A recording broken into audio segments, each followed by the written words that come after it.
Call it, Justin Muturi in the making, call it Martha Koome in the making, call it so much so, the conversation on matters BBI is still on, and therefore we look at all this conglomerated just to get to know what is the way forward. All this will be instrumental in regards to what direction we take matters 2022, and therefore it's important that we have these conversations because we are yet to get more surprises. So welcome on board. We'll be looking at all this later on the broadcast. We also take a look at Uwezo Fund. Just how much do you know about these funds and how many have gotten a chance to benefit out of this is one of the key questions that we'll be having. We engage the CEO of Uwezo Fund so that at least you get the sneak preview and the nitbits of this important fund that is out here at your disposal, especially to the youths, to the women out there, persons with living with disability. It is important that you stay alert to know whether indeed you can be able to access some of these monies that are at your disposal, so you can get into business or whatever it is that you take that will benefit you in life. Importantly, it is Thursday, it is Fitness Thursday, and therefore we get to the gym briefly, so at least we also loosen up and look good. Remember, exercise is crucial, exercise is good, and therefore make sure that you tune in because it's a jammed up affair, jammed up in a good way. My name is Linda Alela. The hashtag is Morning Cafe at Linda_Alela TV47 at KE. Drop your comments. We get to sample some of this as we continue with the broadcast. Morning Cafe begins right now. And as always, we start with the papers. We look at what it is that the papers speak of this morning. Heroic girl row, pregnant mother to hospital in the dead of night. Quite an interesting piece right there. You need to check out. It's a story captured on page 3. Would you want to give you details of the same? If you'd want to understand what played out and probably celebrate this woman, then it's important that you look at that. On Matters Help, 95,000 university students to miss help loans. What does that mean? That is a story captured on the back page. If you have had an advantage of using help, then you'd understand how detrimental this would be. What could be informing it? We'll look at it as we proceed with the broadcast later on. And we also take a look at what really has gotten to this particular point. Remember, for the longest of time, we've talked about the difficulties that the comrades have to go, through. You have seen on numerous occasions that many of them have actually had to go to bed, on an empty stomach. They speak of the detrimental, problems that they go through. And yes, we've seen Embakasi lawmaker, that is should be Embakasi East, yes, that is Babu Owino. Because it's east or south, I don't know why I am losing it out on this.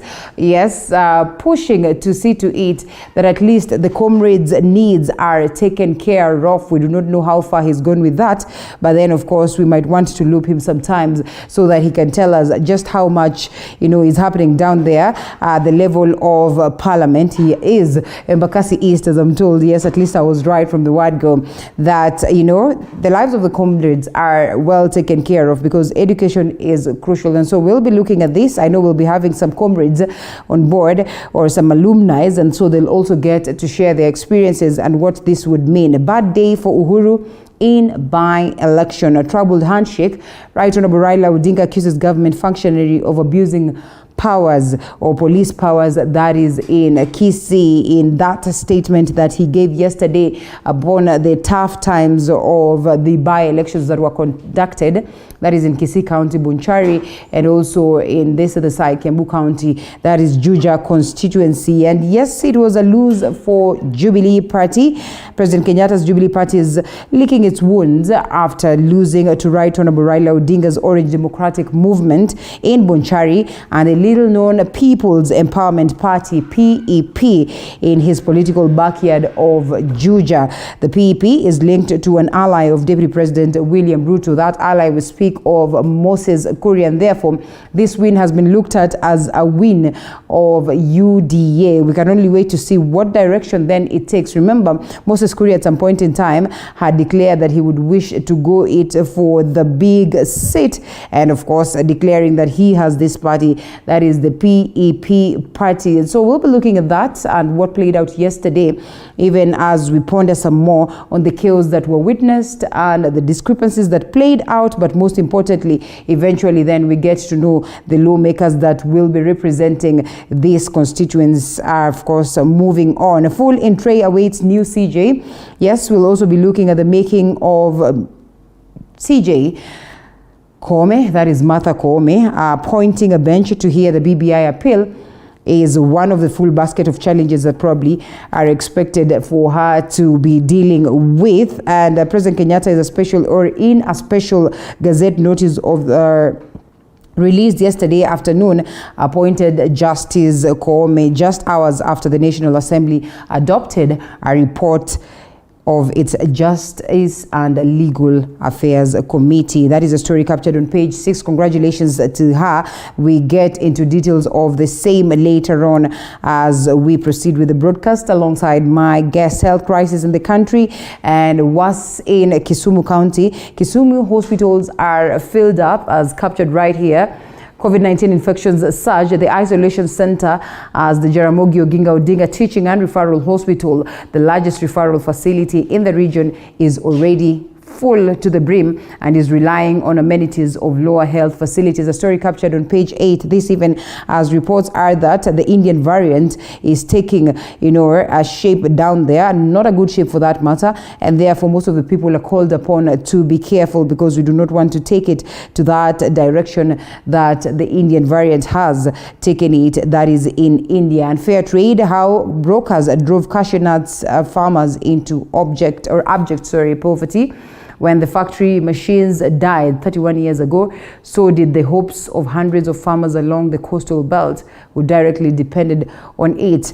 India died, and so we'll be looking at that also as we look at, the cash crops that we have in the country and how most of the farmers have had to struggle. Lots of complaints made, against the Ministry of Agriculture on how they've handled the businesses of these farmers. Talk of tea, talk of coffee, talk of, Mira, that is got, talk of all this that you see here, the cashew nuts.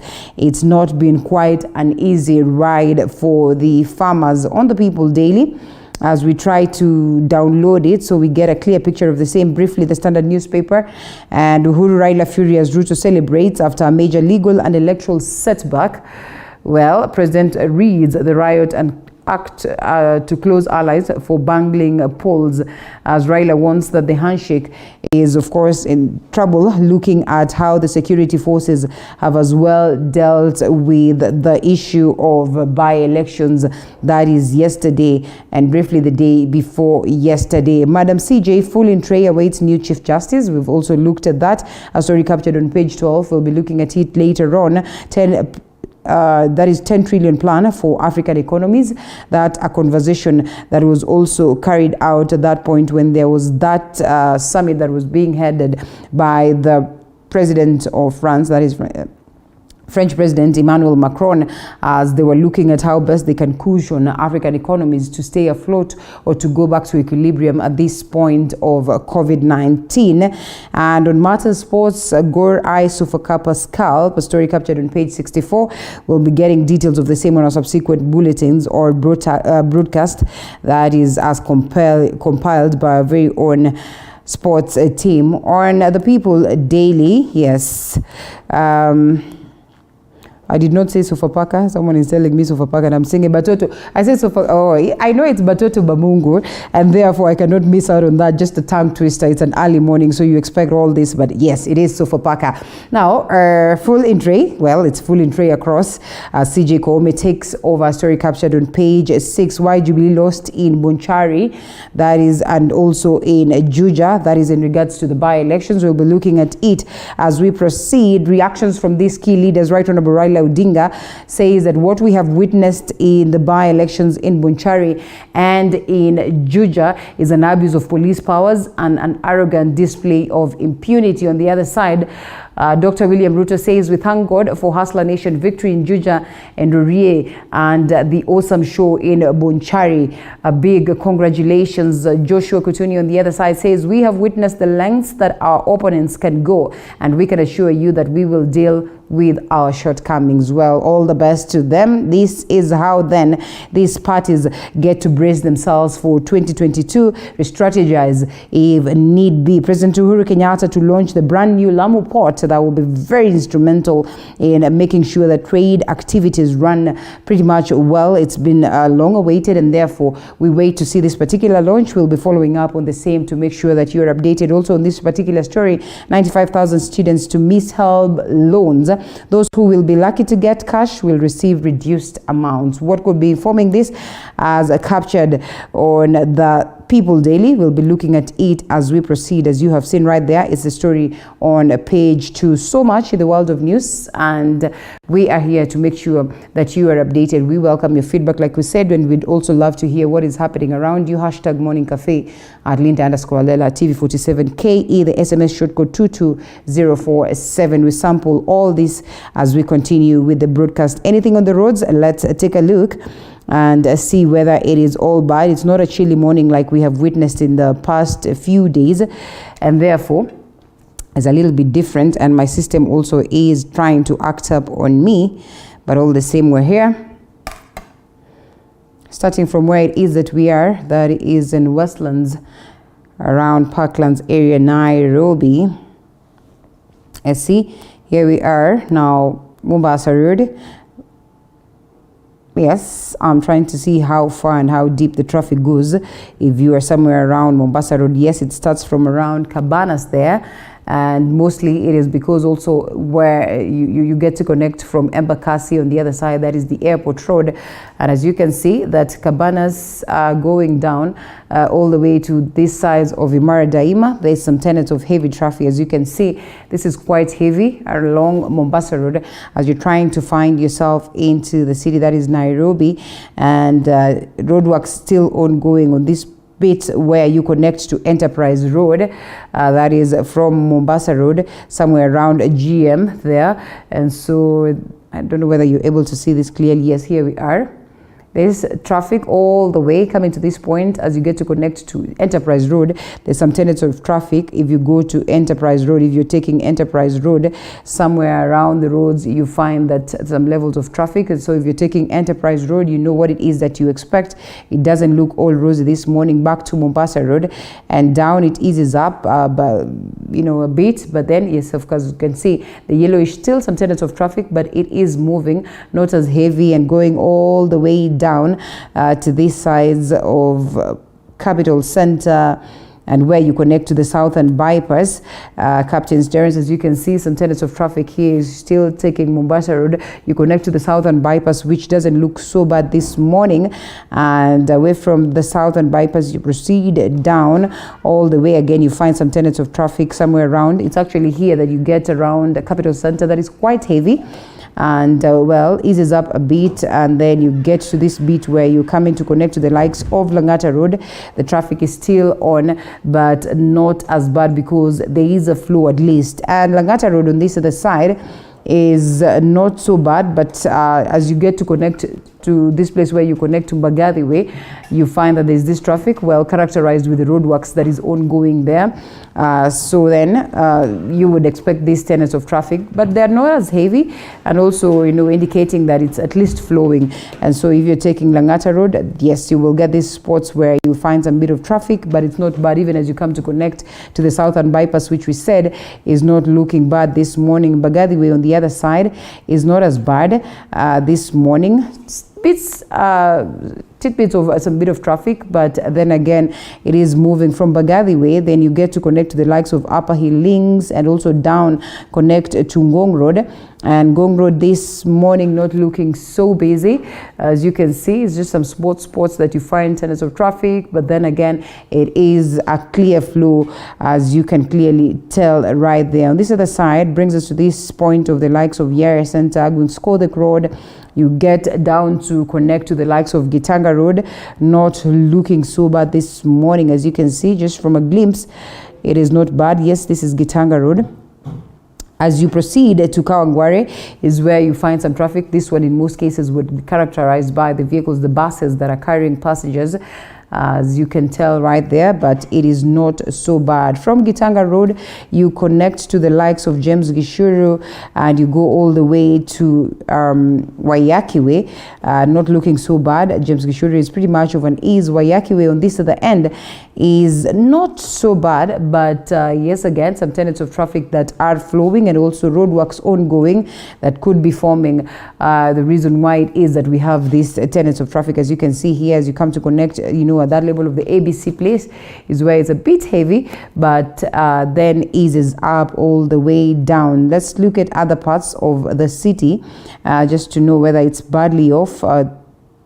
Thika Road, somewhere around Pangani, as you get into the city is where you'll find this traffic. As you can see, it's quite heavy somewhere around Pangani there, because then there's a connection of different roads now coming as the vehicles try to find themselves into the city. But on this other parts of Thika Road, it's pretty much of an ease, as you can see, and therefore if you're taking Thika Road all the way from Ruiru, it's more or less like a smooth ride up until that point where you get to around Muthaiga and to Pangani as you find yourself into the city. Even as you look at the likes of Outer Ring, that is from also Thika Road, Outer Ring doesn't look so bad this morning, and therefore no cause for alarm. Some bits, tidbits and tenets of traffic, but then again, you know, they do not hold you on the road for quite a while. Same applies to Jogoo Road, which has, yes, this traffic, but then pretty much flowing all the same. So Jogoo Road, you might get late there or get stuck somewhere around there, but is not as bad this morning. That's more like it on the roads. I really don't see whether we need to look much on what it is that is happening. Yes, the likes of Kangundo Road, tenets of traffic also from Outer Ring Road as you connect to Juja Road, and the likes of Komarok Road, you also are likely to experience tenets of traffic, especially as you come to connect here.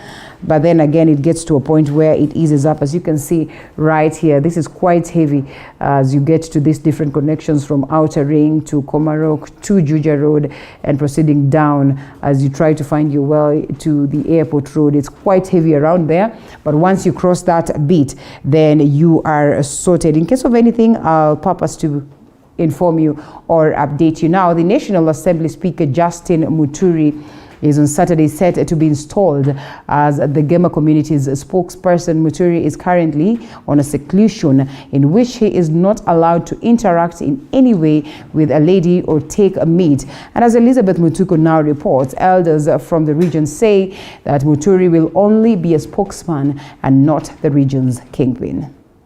The Speaker of the National Assembly, Justin Muturi, has been on 8 days seclusion ahead of the coronation planned for this weekend. And in his absence, members of Parliament raised concern in the House. I'm concerned about the whereabouts of our Speaker.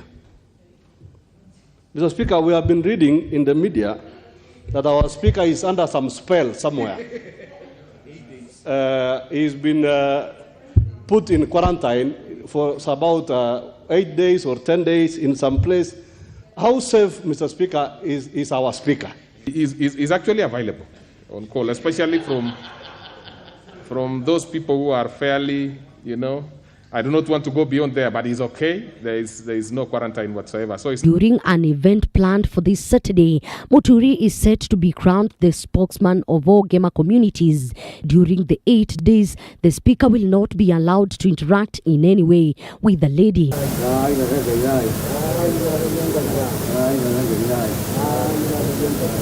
He will also not be allowed to take meat and will bathe with water from river and not a shower. Elders from different regions in the area have been visiting his home to ensure he adheres to the rules. To be the spokesman of the Agikuyu. I think what they have decided today is that he is following the procedures. He has followed each and every of the requirements, including not doing many things, entertaining young people, entertaining other people, you know. So he has to really do what requires to be ritually pure. The elders, however, say they are only crowning him to be region spokesman and not replacing Uhuru Kenyatta as the region's kingpin. Over 6,000 elders, we are in agreement of the proposed event of picking our spokesman for Mountain Region, Justin Muturi. We have the president, but we are making him the spokesman. We want anybody who wants to engage Mount Kenya to pass through our spokesman. Let's not give big names that are in the Bible. Coronation. Uhuru Kenyatta is still our president. How can you coronate another person if we have Uhuru Kenyatta? Then let's not misuse the English language. English language is very precise and very scientific. Hakuna kofia mmeona atawekelewa. There's no coronation. He's being blessed, if you wish, anointed, to be the superior of the elders. The speaker is said to be crowned in an elaborate ceremony at the historic Mukurwewa Nyagathaga Shrine in Gaturi, Murang'a County. A great moment, I must say, for self-reflection and also to look at and consider the issues that affect our region. However, a section of leaders from the region led by Murang'a Governor Mwangi wa Iria are said to be against the coronation. Section of members of Murang'a County Assembly have vowed not to allow the ritual event to take place at the Mukurwewa Nyagathaga Shrine this Saturday. Elizabeth Mutuko, TV47 Nairobi. Well, certainly excited to hear the view of my guests this morning on that. But before we get to it, the Council of Governors has expressed its displeasure with the impeachment of a former Wajir Governor Mohamed Abdi Mohamud by terming it as one that was greatly flawed. Governors have faulted senators for playing politics and lowering the standards and the threshold for the impeachment of a governor. Chairman, you'll be a dissent. The Council of Governors has come out guns blazing, accusing the Senate of playing politics in the impeachment of former Wajir Governor Mohamed Mohamud, who was sent home by 25 senators after a Senate Select Committee of 11 members unanimously endorsed the County Assembly's decision to impeach Mohamed Abdi Mohamud. The council, led by its chair and Embu Governor Martin Wambora, who escaped impeachment 3 times, says it will take action after a meeting with all governors later in the week. The Council of Governors would like to express its discontentment in the manner in which the Senate has carried out the impeachment of Wajir Governor, His Excellency Ambassador Mohamed Abdi Mohamud. The Council strongly fought the whole process. On the face of it, the impeachment process appears to be political witch hunt. A Pfizer should not be around to disrupt governance. The council says the impeachment motion in both the Senate and the Wajir County Assembly was in contrary to the law, as there were 2 court orders barring the 2 houses from proceeding with Mohamed's impeachment. They have also faulted the swearing in of Governor Ahmed Ali Mukhtar. The council says the provisions of swearing in were not followed as the ceremony was hurriedly undertaken. Senate lowering the standard of proof and the threshold of impeachment matters, and thus exposing the counties to political upheavals. The council has faulted the Senate for having double standards when conducting the impeachment of governors. The council says the allegations leveled against Mohamed Mohamud are the same as those leveled against Kirinyaga Governor Anne Waiguru, who was let scot-free by the Senate. They now want the standards and threshold of impeaching a governor looked into afresh. We really need to consider what threshold, what standards are put in place to impeach a duly elected representative of people from office. The governors have also accused the Senate of failure to hearing Mohamed Mohamud's submissions in regard to some of the accusations leveled against him. Mwangi Maina, TV47, Nairobi. And the court hearing the 791 million shillings NYS scandal case was Wednesday forced to adjourn its sitting after it emerged. The 2 accused persons in the case have no lawyers to represent them in the case. Now, the court was told that lawyer representing accused person Ben Gotv passed on and is yet to be buried. Kirinyaga Governor Anne Waiguru was appearing before the court as a witness in the case. Chief Magistrate Francis Ndai dismissed a bid to bar the media from covering Waiguru's testimony as witness in what was termed as a fear of misreporting. Waiguru will testify on the 5th and 6th of August this year against former PS Peter Mangiti, ex-Director General Nelson Githinji, and 22 others. That is the 4th and the 9th. The fourth accused person is Benson Gedi Mshemi. You have a right to be represented by counsel of your choice, and we have learned that your advocate has passed on. It's upon you to make an informed decision of yourself, considering this matter, the long it has taken, how far, where it is going, and the fact that also this case could land you in prison for long if the prosecution actually proves its case, or you may be set free. Make a decision on whether you are ready to proceed with the case or not of Mr. Ogara, and may the Lord rest his soul in eternal peace, and our sincere condolences to the family and all the practitioners who work with him. And for lack of representation of the 3rd and the 9th accused person, the hearing of the case cannot proceed further. Now, President Uhuru Kenyatta has gazetted the appointment of Lady Justice Martha Koome as the country's Chief Justice. The move came just hours after the National Assembly approved her appointment. Koome becomes Kenya's first female Chief Justice and will be expected to mend the rocky relationship between the judiciary and the executive. This House approves the appointment of Honorable Lady Justice Martha Karambu Koome as Chief Justice of the Republic of Kenya. A few hours after the National Assembly approved her appointment as the country's Chief Justice, President Uhuru Kenyatta gazetted Martha Koome's name, paving way for her swearing in. National Assembly's Justice and Legal Affairs Committee had approved her appointment, becoming the country's first female head of the judiciary. A lot of the men, when they're standing up to speak, they're trying to say she's just a good leader. Yes, she's an amazing leader. But we cannot stop underlining the fact that she is a woman. And we have to celebrate that, not just for her, but for the many women in this country, the girl child, and the women that aspire to be leaders.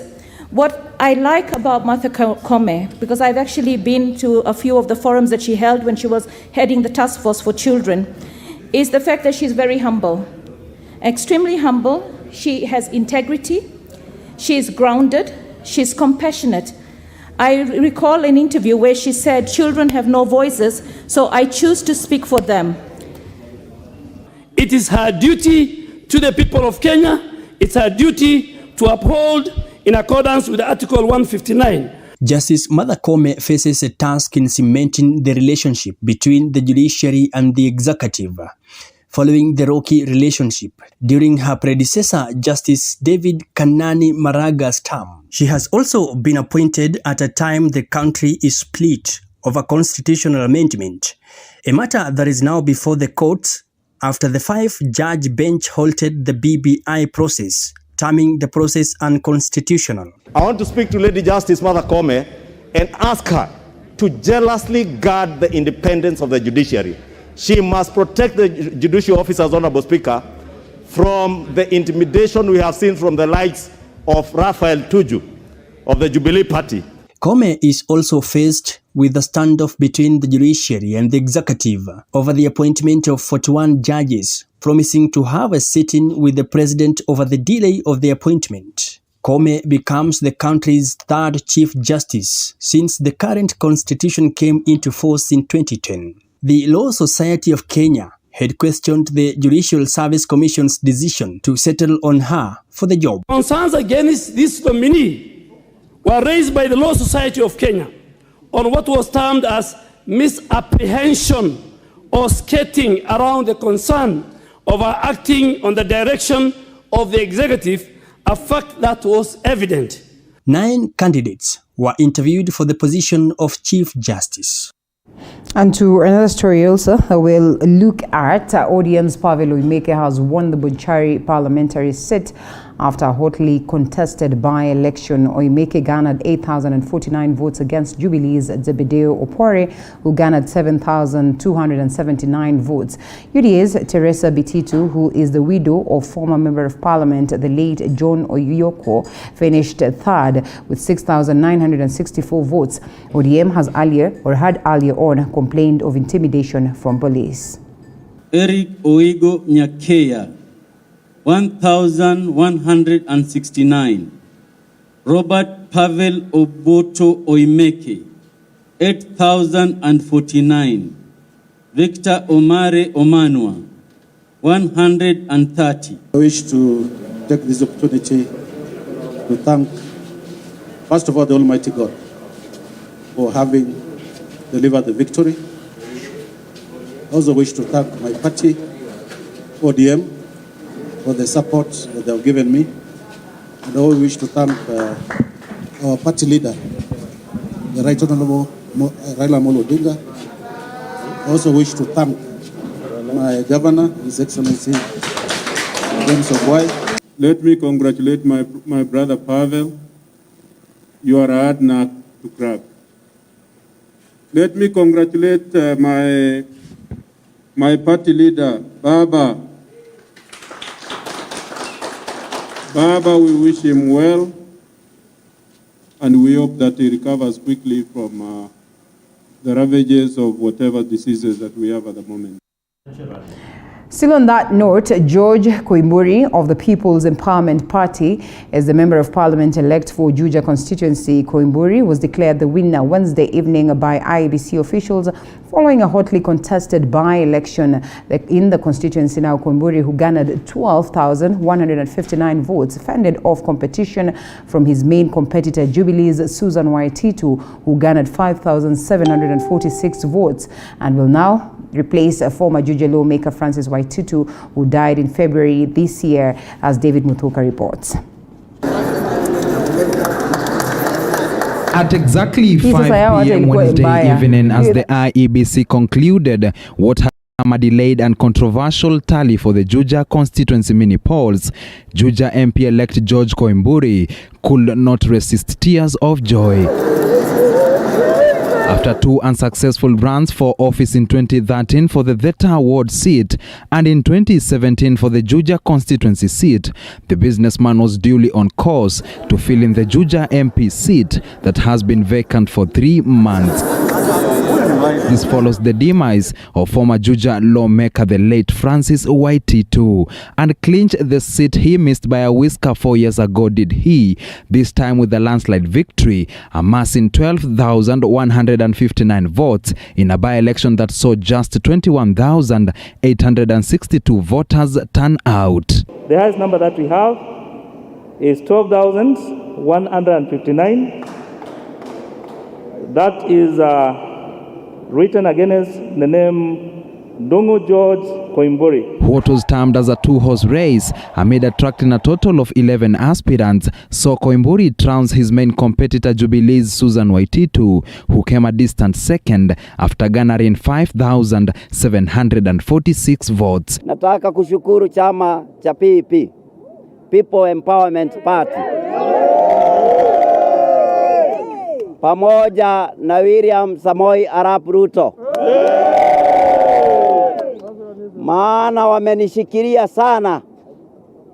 Mjue nikitoka kwa chama ambacho kinachotawala kulikuwa na intimidations, kulikuwa na shida mingi. Koimburi's victory was welcomed by People's Empowerment Party boss Moses Kuria, who was accompanied by other leaders allied to Deputy President William Ruto's Tangatanga faction. Tulikuwa tumeambiwa ya kwamba hatuwezi, na tumeweza kwa sababu ya Mwenyezi Mungu, na kwa sababu ya maombi yenu, na kwa sababu ya kura zenu. I want to congratulate our hustler nation kwa kusimama na mahasla wenzao, na pia kusimama against the intimidation by the state. Hii ni mwanzo mpya kwa siasa ya mlima wa Kenya. Watu ya mlima wa Kenya wameamua vile watasonga. Hawataamuliwa na hawataambiwa. Na tungetaka kuambia wale wanakaa Nairobi wakingojea endorsement huko State House ati watapatiwa kura za Mount Kenya, wasahau. The court on Thursday vindicated me, and today the people have also vindicated me. They have shown they are in hustler nation. They are not going to follow other routes. The race for the Juja MP seat that was widely touted as a duel pitting President Uhuru Kenyatta's Jubilee Party and opposition within his Mount Kenya backyard now has seen defectors in the ruling party with the last laugh. Even before the dust settles, Juja MP-elect George Koimburi will know that he has just 14 months to convince residents why he should be re-elected in the upcoming general elections that are barely 1 year and 2 months away. David Mudhoka, TV47 at Juja, Kiambu County. And as we get to the papers alongside my guest this morning, Gloria Roba, youth policy analyst, Kevin Osido, governance expert, and Ben Kinuthia, who's a lawyer. We also start from that very point because this is stories that have been captured on the papers. I almost thought that Osido has all the papers peke yake niseme ala. How mean can a human being be? You only have one. That's good. That is good. So, well, the by-elections are some of the things that actually we'll be talking about this morning, or we start with on that very note because it's the last story that we've carried. And well, probably in a way forms the basis of our conversation this morning. Lady and gentlemen, this story finds itself on the front page of the People Daily, the Daily Nation, and the Standard newspaper. First of all, the individual Moses Kuria, who at some point declared that he would love to run for presidency, but on the same time hides under the umbrella of UDA, or sits under the umbrella of UDA. Do you smell trouble, or is going to be a UDA affair all the way? One of the challenges that we have as a country is governance of institutions. And you see, if you go through the Political Parties Act and indeed the frameworks that have been put by IEBC, any individual elected by a political party has no wherewithal to get involved in any other political party, and that when you do so, then the most honorable thing in the name of honorable members is to resign from the party that sponsored you into parliament, and then you seek a by-election. Failure of governing our institutions, and so by that call is the political parties, has now provided a leeway for people to, you know, hip hop, jump around and get involved in as many as 17 or so political parties without any question. So no one therefore calls them to order. And that power has also been taken away from the electorate because we have not seen a test run for processes where an elected member who is campaigning for another political party, whether you are in a coalition or not, and that if you are in a particular coalition, then there has to be instruments of power that then govern how that coalition and its affiliates are supposed to be running. And that is why today we see elected members who are actually seated in the assembly, you know, and even senators, so parliamentarians who are campaigning for parties that did not sponsor them into parliament. It is a bad precedent, and I think therefore what we are learning is how then to strengthen coalitions and alliances, and that therefore means that some of these instruments must be made available to the citizenry who then ultimately vote. Because if you look at most of the kind of the by-elections that we have seen, even the deputy president who makes a phone call and says angalieni huyo mtu wetu wa UDA, and yet he is seated in that office as a deputy president in the party called Jubilee that has fronted a candidate. That has actually fronted a candidate where an affiliate member or so has also fronted a candidate, and so most of the elected members of Jubilee are actually campaigning for another candidate. It's in my view, there are lessons that we are learning, and so how we move on to this, particularly in the next 15 months, God willing, and we are into the general election, is going to be something worth looking. And from where I sit is purely around instruments of governance. How do we navigate around the gaps that we are seeing? What is the power that what this thing we are calling sovereignty of the people? What does it mean when you have an elected member who is campaigning for another party? Because ultimately, Linda, it affects how your party performs in administratively, in terms of the actual implementation of processes for which the party has in its manifesto. It also affects the performance of political party in the House, because when you are doing when you are undertaking a vote, where do you vote? And especially when you you are in government, like Jubilee is in government, and there is a division where then people have to choose whether they are in UDA or they are in Jubilee, and elections are taking place. And we have seen it playing even when it comes to very crucial matters. And that is why this parliament, the 12th parliament, in my view, will go down as one of the worst performing in terms of the number of legislations that have been put to the table for discussions. And ultimately, it boils down on how the government performs insofar as making a change in the lives of the people. Our lawmakers, do you suppose, Gloria, they have abused the democratic space in totality? And when I say the lawmakers, then I don't know whether it incorporates the executive and the likes, because on numerous occasions we've sat here to challenge the fact that, two individuals can shake hands and decide that we're not going to front a candidate in a certain space, and lock out all the candidates that would have democratically wanted to take up the challenge. And looking at this, then it's totally confusing. You can imagine the people of Gatundu, and we understand our voting patterns, that we vote on basis of party affiliation, and therefore maybe Moses Kuria got himself into power courtesy of Jubilee Party, and here we are today. We do not know whether he's UDA, he's PEP, he is Jubilee, and it's quite confusing. First of all, let me say, Alela, that Jubilee is dead.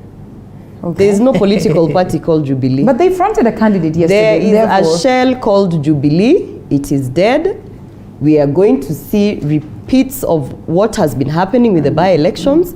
Any politician, any serious politician actually, who intends to keep their seat or vie for another seat come 2022 should be looking to join a political party that exists. Jubilee is dead. Now, I say that very confidently because, one, they kicked out the architect. They kicked out William Samoei Ruto. What did they expect? That there was going to be stability? That there was going to be an increase in the love of Jubilee? Of course, what happened is that he left, and he left with half of the house, and the other half that was kept in is only in because either they really don't know what they're offering the people, or actually, as you said, they were elected because of the political party, not because of their strength as politicians. Okay. So if you ask me, Jubilee is dead. If you're a serious politician, why would you be sitting in a political party that is going to take you nowhere?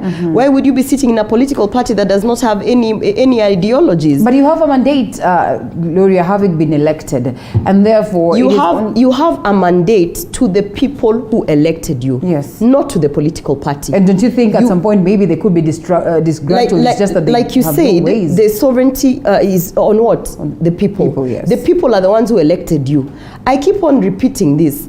In places like my county, Kisii County, we don't vote on party lines. You can come with ODM, you can come with Jubilee, you can come with the smallest political party. Kisiis are going to look at you and ask you, what are you bringing for us? Is it not an ODM stronghold? How? This Bonchari is the first seat that ODM has for member of parliament. How can you say that is an ODM stronghold? How can you say, we only have the governor, who, by the way, the only reason he actually won his second term is because he was supported by the deputy governor Maangi, who has affiliations on both ODM, UDA, Jubilee, wherever. You understand? That's the confusion. So that's what I'm saying. That's what I'm saying. If Governor Ongwaya then ran just as ODM by himself, and that is why he went back and begged his deputy to join him, because he knew he was not going to win that thing. Our women rep, Janet Ongera, won by the fact that she actually knew how to use the system. It's not about the political party. And the other person we have is our Senator Sam Ongeri. Sam Ongeri is just generally a likable person in Kisii.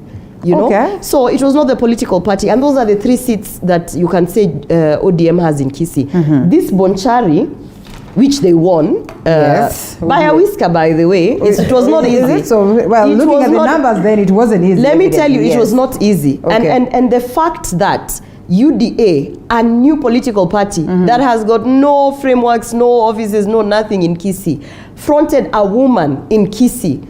We don't elect women in Kisii. Yeah. And you were trying fronted to vie there, a woman in Kisii. I am vying in Bugwasi constituency. Right. But the fact that ODM, in fact, if you ask me, ODM has performed very poorly because they were competing with a woman in Kisii, and actually that woman, if you ask me, almost beat them. Are you trying to say that UDA is a strong? I'm trying to say that one, if there's a politician who's still sitting in Jubilee and hoping to vie under Jubilee come 2022 without actually looking at the other options that they have, that is a very stupid politician. Because UDA shouldn't be worried about this strength that... UDA being a very new party, I think now they're doing what, 5 months?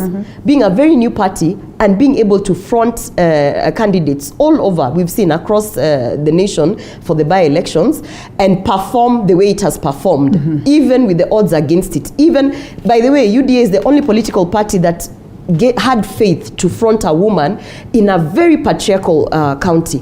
Kisii is not known to elect. We only have one MCA who's a woman. We don't have any other women other than that MCA and the women rep, yeah? Wow. But I can tell you, this woman, Mama Teresa Oro, got over 6,000 votes. And as early as yesterday morning, she was actually second. With all this knowledge, Gloria, are you not, where do you get the stamina to even imagine that you'd want to go and conquer that? I am vying for Member of Parliament in Bobasi constituency. And believe it or not, I will be the first Member of Parliament who is a woman in Kisii. Because historically, this is a wake-up call for Kisii. And as much as people think that UDA lost in Kisii, no, UDA won. Right now, there are so many. We have a population of over 52% in Kisii. Over 800,000 registered women voters. And those women voters, from seeing that UDA, there's a political party, you know, that is actually supported by the number 2 of this country, that has faith in women, that fronted a woman candidate and completely supported this woman candidate. I'm telling you something, right now, if you go to Kisii and ask any other woman, which political party do you think you are going to register yourself as a member? They'll tell you UDA, simply by the fact that they... under UDA? Well, you speak highly of it. I speak highly of political parties and institutions that actually support women Gloria, in politics. Not UDA. Not UDA. I speak highly. Show me another political party at the moment. No. Nomination process. Let me tell you something. Yes. Show me right now another political party now, as we speak, that is championing women in politics. Jubilee did that. That is championing women in politics. I mean, Jubilee did that. That is championing women in politics. That is championing women in politics. Do you know how they came? Do you know how they actually came down to settle for that woman? It had nothing to do with the fact that she was a woman. Oh yeah, it had everything to do, not sympathy. It had everything to do with her connections. Okay. Yes. Linda, I like the way Gloria speaks with a lot of energy, but from both sides of her mouth. Okay. Because I'd like to pick it exactly from where she left. She says that if and mind you, Juja has never voted a woman in the past, okay? So if UDA fronts a woman in Kisii and loses by some 2,000 votes, UDA has won.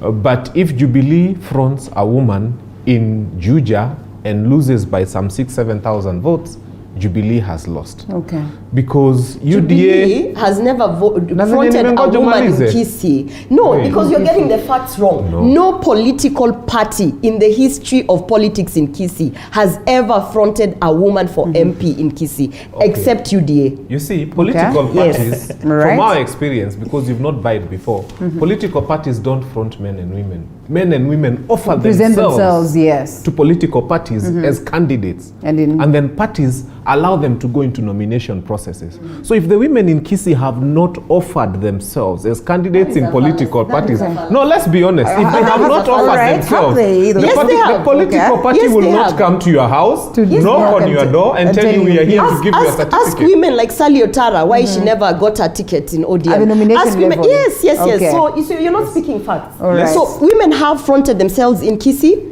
but political parties have actually found a way to keep them out. Gloria, is it not what you've said, that as Kisiis we do not vote women? And therefore, as a political party with interest, why would you want to front someone whom you're certain is not going to be elected? As a progressive political party that actually believes in championing the women agenda and that actually is sincerely pushing for women to join politics, and you think you will take a chance? You think UDA would make the same mistake come 2022 after fronting this woman? That is not a mistake. And then it did not work. Alela, let me correct you. Yes. That was not a mistake. That was trying the murky waters. A very strategic move. Okay. Because I can tell you, if you go and look at the registered members of UDA, from the moment we put Mama Teresa Oro on the ballot to the moment till yesterday. Go and look at how many members have. You just said from the moment we. Yes. Yeah. No, let me. I've said we. No, but let me be open. Let me be open about it. No, let me be open about it. I personally actually pushed for Mama Teresa to get that personally. I actually went to her, picked her up together with a few of our colleagues and really made and presented a business case on how she should be given that ticket. So yes, so to other political parties, but and UDA picked her up. So that is it. That's a fact. Why her and not any other woman? Before we come to Ben, why her not any other woman? In Bonchari? Yes. Because she's the only woman who actually put her foot forward during that time, and immediately after immediately after she got the UDA party ticket, two other women went and looked for. They actually were like, oh, so you mean a party like UDA can pick a woman? So let me also go and try in another political party. That's how we got the other lady on the ballot. All right. Yes. Ben. You see, we were talking about Juja, and so many things have come to my mind that I like to laugh about. The first one is the person of Irungo Kangata, who I admire, but I've come to think is literally a very confused person. He actually keeps speaking about the letter he wrote to the president and the way he needs vindication from the courts, the way he needs vindication from the people. He's not a politician who believes in what he does. Every other time he moves, he has to keep checking behind his back to see, am I being vindicated? Is the decision I made right? Are there other people who are thinking like me? Even in as much as most of those other people who are thinking like him are actually lost. So are there others who are lost like him? Then I also looked at Juja. An odd 20,000 people did vote. And I must say congratulations to Koimburi because he won. The people voted and about 12,000 of them, you know how big Juja is, voted for him. But the question I've always asked, and I always feel this is a loss to Kenya, is Juja, with all its wealth, with all its knowledge, with all its educated people, with everything that there is that is Juja constituency, honestly, Koimburi is not the face of Juja. He's not representative of the person that is a Juja person. Hold it at that. Juja would have given better. Juja would have given better. I'm coming back to you, Ben. I am coming back to you. Mind you, this is someone who also had issues with his academic papers, to the point that even the universities had to be given letters to verify, and they said, no, this was never a student, and so on and so forth. All I'm trying to say is that sometimes the voter makes huge mistakes. And the hugest of mistakes we make is when we vote for people who will actually not bring anything meaningful to the table. And I can tell you without a shadow of doubt. Are you trying to say that our educational qualifications and all that is technically what determines what it is that the person brings on the table? All right, hold it. Let's loop in the chief campaigner, or so to speak, Robert. Actually, he was an agent. Stephen Muriungi, Robert, agent to People Empowerment Party. Let's get to hear from him and see, why it is that he had the confidence to front this particular candidate, because sometimes you might want to point a finger at the voter, but then technically they understand as to why it is that they decided to front for this candidate, and that's why it's a huge surprise that Jubilee was not able to garner this. Before even we delved. I'll tell you why Jubilee didn't get it, but all right. Okay, do we have Steve? Stephen, how are you? Yes. Good morning. Morning. How are you? I'm very fine. I'm sure it's been a tight one, and I hope you've been listening to the conversation here. Yes, I started from the beginning. Right. Keep us on the loop. Really, the best candidate that you'd have offered the people of Juja? Let me first of all ask the gentleman to apologize to the Juja people or Juja constituency, because number one, these are not fools. They know what they are doing. They know what they started from the beginning. And it's an insult for him to say that Koimburi was not the best candidate. And I want to understand, or I would understand, he is not even a voter from Juja. So I don't know how he knows that Koimburi was not the best.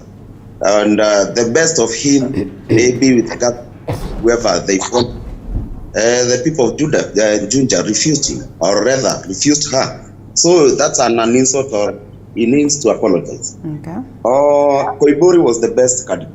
remember he vied first as an MCA, he didn't win. He vied as an MP last time, he didn't win. By-election came and he won.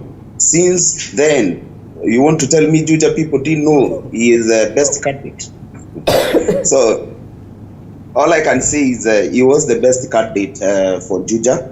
And about the papers that he is talking about, I don't think IBC would allow Koimburi to vie if he had no paper.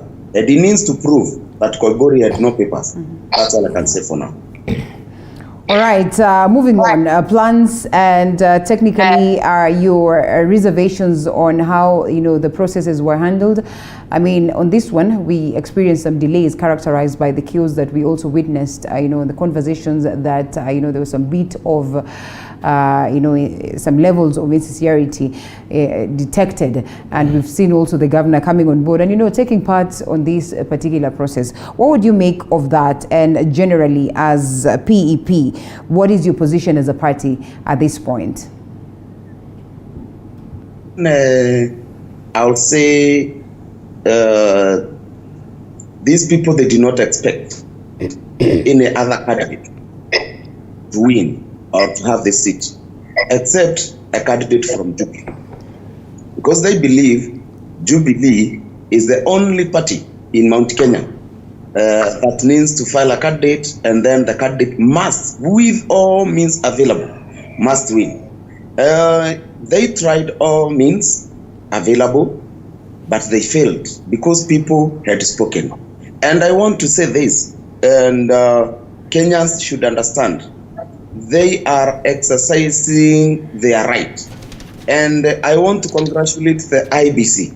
IEBC yesterday has revived the trust of the Kenyans because they were not intimidated by anyone. They were not compromised. They did what was supposed to be done to make sure that Kenyans have revived their trust. Number two, I was an agent, and whatever I saw with my eyes from day one, I did not believe it. Because at some point, you would see people who have no badges, who you can't even tell who they are. They are coming as a group, going around the tallying centers and even trying to bring chaos.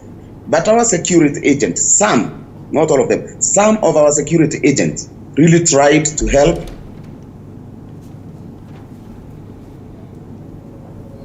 All right, well, I guess a bit of tough times on matters connection, but we come back to you briefly, Ben, before we loop in Osido. Why do you suppose then, even as you apologize to the constituents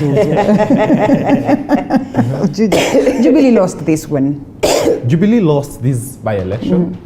I personally almost did see it coming. You have decided you will not apologize. And the reason I almost... All right, let's proceed. Was there something in that line? Okay, all right, let's proceed. That's his opinion. And an opinion is like a nose. Everybody has a nose. Okay. Now, this is what I was coming to. Jubilee, you know when we were growing up, there was a party called KANU.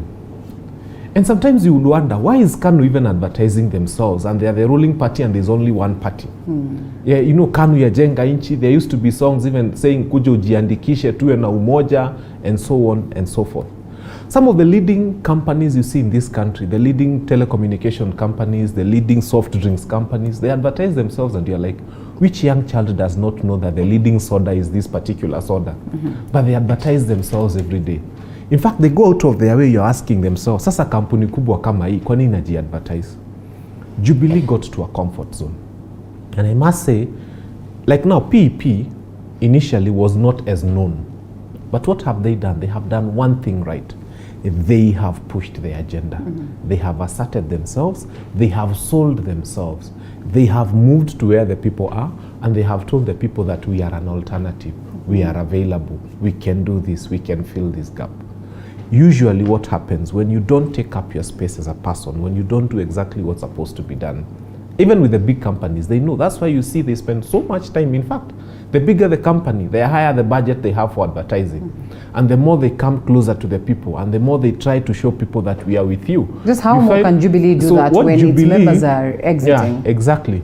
When you look at a seat like Juja, what Jubilee should have been doing at that point in time is trying to come and show people that we are interested in this seat.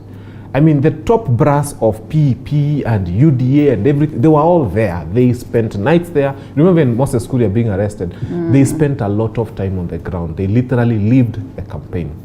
Jubilee did not leave the campaign. But I also don't blame Jubilee. There's a huge feeling that moving into 2022, some of these parties may not even be there.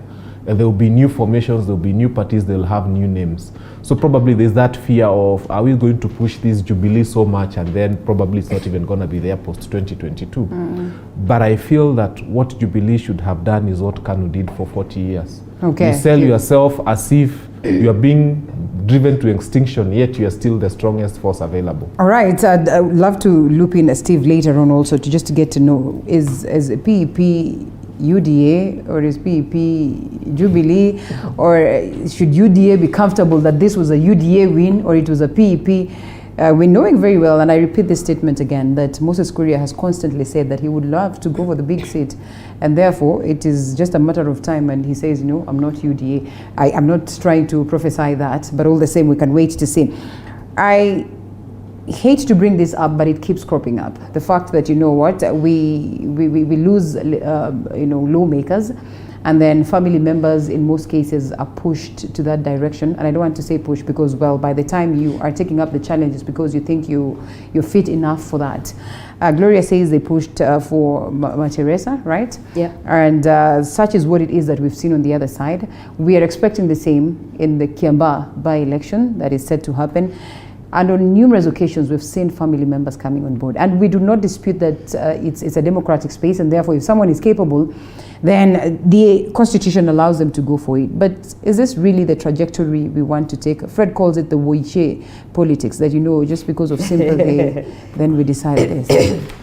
Linda, the challenge with that is, excuse me, what is the essence of a political party? And on the flip side is actually that our Constitution allows any individual to run as an independent candidate. So as at the time, and by the time somebody decides that I want to run for office, an elective office, the first thing in my view that comes to mind is what is the agenda that I want to sell to the people. But you see, the people rarely look at that particular agenda because of the manner in which our politics is done. I'm happy that today we are not talking about monies, you know, and the amount of police brutality that we have seen from, say, the Matungus and also in at the coast. But why are you happy and yet we're going to talk about that anyway? Now, I'm coming to that because that's one of the key factors as to why families play into, you know, this thing you say, my friend Okango calls the Oye politics, because we have politicians who have been politicians out of the Oye, you know, and they have actually made it, and they have stood strong, and they have said, I have an agenda and I want to pursue that agenda, and that there is no political party that is going to come in between my way. On the other side, there is a reason why a political party gets interested in an individual. And you have the opportunity to say yes or no, and especially if you're not ready to take up that challenge, because running for office in Kenya is a serious challenge. It comes with very good things and also very many things, including name calling and the frustrations that you have to go through when you ultimately get back to your house.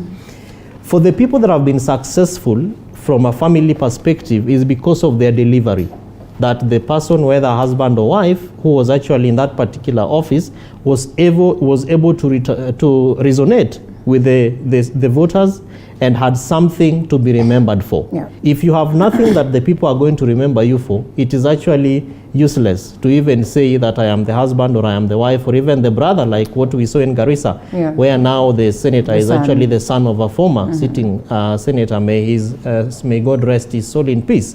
So there are a lot of things that therefore political parties, you know, have to go through when they ultimately settle on a candidate. For example, in Garissa, there was no contender. He went in unopposed. And there are very good reasons as to why no other political party decided to settle, you know, for any other candidates.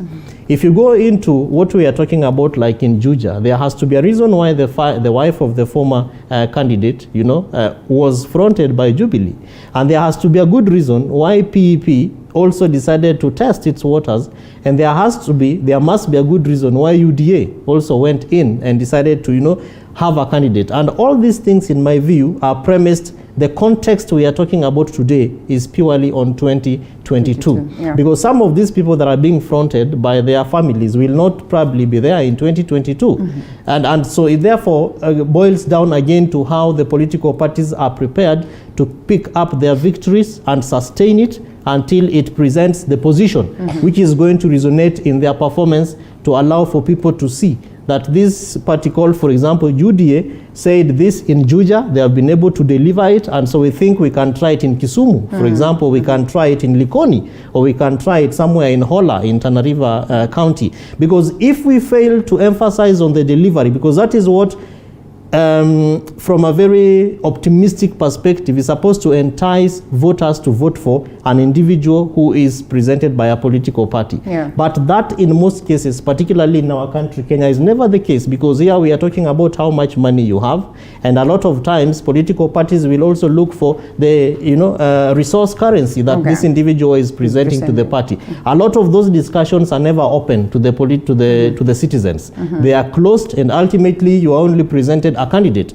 And that is why we're also finding it very difficult, even when you ask Gloria, so how did you settle on Teresa? Why not any other woman? I will tell you. It's okay. I'm not asking the question. I'm only using it as an example. Yeah. Why Teresa and not any other hustler woman? Because if we went to Kisii and asked the Kisii people, and why not a by-election? No, why not a what you'd call it, a party nomination? Exactly. Yeah. So Linda, there is a lot that happens. That's so much so that even the people called hustlers today, when we get to the actual election, there will be no hustlers, because the hustlers are not going to be fronted. Let the hustler... That is not true. Just a minute. We already know. Yeah. We already know who is going to be fronted from the presidency to the MCA. And if we had time and you gave me space outside this to go and research and present you a list, I would give you a list.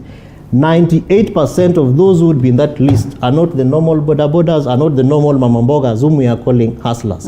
That's where the point of question of a name of the family comes in. And I'm looking forward to seeing how many hustler families, for example, are going to be fronted to run for office in 2022. That is distorted information. We will be there. Actually, also, how many hustler families are represented in the top leadership of UDA? God willing, Linda, we will be there. That is very distorted information, because the assumption they are taking is that a hustler is only a mamamboga, is only what you would think, the conventional poor people. A hustler is anybody that works hard and really can tell you their journey. Walisema hii serikali tutaunda na mama mboga na kinyozi. I'm quoting your leader. Walisema hii serikali tutaunda na mama mboga. Linda, I have two gentlemen who, first of all, do not subscribe to the Hustler Nation movement, because they do not understand it. That's the first thing. And I'm trying to educate them, because they don't even understand the definition. Because the hustler down there doesn't worry me, because they need to understand. No, it doesn't. The common Mwananchi needs to understand. There is not one day that I will convince this fellow here to understand what it means to be a hustler, because his opinion, he's already biasly following certain ideologies, like what we said, the cows. So you can't. You'll win some and you will lose some. And I have accepted that for my fellow panelists, hapo nimewacha. But I will it really concerned that the common Mwananchi needs to be enlightened. Yes, but the common Mwananchi and the people that we speak to, who actually subscribe to this ideology, they understand, because they live by it. They wake up every morning, they work hard. They can tell you, by the time I personally can tell you, Linda, by the time I reached this studio and sat here, by the time I drove whichever car that I drive, by the time that I live in whichever house that I live, I can tell you my journey. I can show you my journey. And it has nothing to do with being rewarded for my family name. I'm Oroba. Before I came to the limelight, nobody knew Oroba. Oroba is not a family name that is out there. I'm building my name. So I understand what it means to be a hustler. Now, Osido might not understand, and he might not understand, because they honestly do not relate to what it means to be a hustler. Now, let me explain. Let's go back to the topic. The topic was, why do certain political parties push for, let's say, the widows? I will speak to you about Mama Teresa Oro.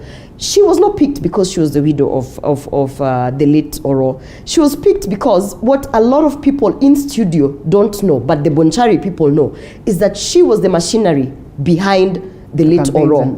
She actually, you know how when they tell you behind every successful man, there's this lady who does everything, strategy, nini, who actually even went out and campaigned. Because if you go back and look at the clips of the late Oro, he was an introvert, a very quiet person, you know, not the like that would go out and actually many people did not know him until he died. But still he got the seat. How did he get the seat? Because his wife, Teresa Oro, was the politician. She's the one who actually went door to door, who did the campaign strategies, who rallied even the Catholic Church, in the church where, but why did she have to do that and not take up the challenge? So when we were doing, that is still you know, we cannot discuss. All right, well, okay, but this is the thing. We cannot discuss. It's the same way. Allow her to continue. You can't tell us that you can win a seat for your husband, but you're incapable of winning the same seat for yourself. Absolutely, that's not what I said. Because when the husband was contesting, what were the dynamics around it? How much time did the husband have to actually campaign? The Kisi community did not buy into this. The husband is also a male. Okay, so please, we can't say like back then when Oro went, you know, he won. How come now Mama Teresa didn't win? We need to release Steve, and also the one thing that someone asked, why didn't we go through party nominations? We had 2 months, barely even 2 months. How are you going to conduct party nominations in a new political party that doesn't even have structures? Conduct party nominations and then be in time for you to actually campaign for the candidate that you land on. Let us be realistic. Even the candidates sell something that has no structures to the people? Why not work on the structures? No, they're building. With UDA, I believe, just like any other new political party, they're actually building the structures. So, and as I said, it's like, what, 5 months, 6 months, not even a year? So that we have to be realistic. Now, when you talk about all the by-elections that have happened this year, no politician can actually come out and say that Kenyans are electing this candidate because of their manifesto. There's barely 9 months. What manifesto can you present to the people in this by-election? You're going to tell them you're going to build do you know, we've heard... There's no time. The deputy president is on record for saying that, well, UDA has been there has been part and parcel of the Jubilee. It has been part and parcel of the merger. And therefore, it would be misplaced probably for us to argue that it's not been in existence for quite a long time. It actually existed in another name, in another form. Yes. And it was changed, and just like any other organization, you have change management. So when we talk about UDA is 6 months old. Yes. Hold it right there. Steve, would you consider this a win for UDA or a win for PEP as it stands? Considering that, you know, the party leader has the say hugely, and the party leader, in as much as has subscribed to the UDA ideologies, has also at some point said that he would be interested to go out there and battle for the big seat. Or this would then be in the spirit of having, these merger parties that we speak about and coalitions come 2022. Allow me first apologize. You understand also during the elections, the Kenya Power was really working hard to make sure that the electricity doesn't go off. So, let me say on UDA and PEP. PEP is a party, and at some point we are looking forward to come and join hands together to support one candidate for presidency. Any other aspirant from the MCA to the senator, we will file them at the ground. But all we are looking for, we are trying to pick up PEP to instead of filing those other candidates, but now look for only one presidential candidate to support, whom I think everyone knows that we are going to support the deputy president. We are not going to support UDA. We are going to support PEP and the presidency of the deputy president. The UDA, it's about PEP. UDA watakaza mwendo wao kivyao, sisi tutakaza yetu kivyetu, and then now. Sorry? Anasema wamesikia hiyo maneno. Tumesikia. Yeah, so sorry for that. So ours is to make sure that we sell the party, we file all the candidates around the country, and now we get the power for negotiations, because I understand in this country you can only sit in a negotiating table when you have the numbers. Now we are not coming as an individual, we are coming as a party. And you now understand, we have an MC who is elected, we have now an MP who is elected. It's just an hint of what is going to happen. We will be having one party by another name. Maybe by the time 2022 is coming in, PEP and UDA will be in one name, like Jubilee, how they came in, like URP, they joined hands with the TNA, and now they are Jubilee. Never know. The next Jubilee or the next PEP might be PEP plus UDA. All right. Well, there you go. Umesikia hiyo maneno? While the DP says, it's a win for us, while the candidate equally acknowledges the support that they have gotten from the UDA It was party. a win for the Hustler Nation. It was a the Hustler Nation is, there are many political parties. In Kisii, there's also PDP. Okay. Omingo Magara's party. That is a Hustler Nation party. So it's not just PEP, there's PDP, and many more will come, because many more will want to form that coalition, the winning coalition. Yeah. You see, Linda, before Ben comes in, politics is about power. And the only individual, as we speak, who has actually come out openly to say he's running for office is a deputy president. Looking at our political growth, and how we have grown as a democracy called Kenya, a lot of people like galvanizing around power. And Kenya, how power is exercised is through the presidency. If tomorrow, say Gloria says, I want to run for president. But Gloria has said that just before. a minute. And I want to run for president, and she is able to mount the machinery of running for president of the Republic of Kenya. A lot of people will start navigating, because we have people like this UNCTAD gentleman, Mheshimiwa Muhisa Kitui. Why are not a lot of parties, navigating and galvanizing? Is because they know what it means when you say you are running for office of the president. So Moses Kuria knows that in as much as he has said yes, and not just Kuria, we have people like Machakos governor, who also has a party, who has also indicated. But if you look at activity in terms of the name of political party, they are not fielding like all the other candidates are fielding. But the gentleman who has decided to test the waters across the Republic, and because people have seen that he has the money, it takes you more than 6 billion shillings to run for office of the president of the Republic of Kenya.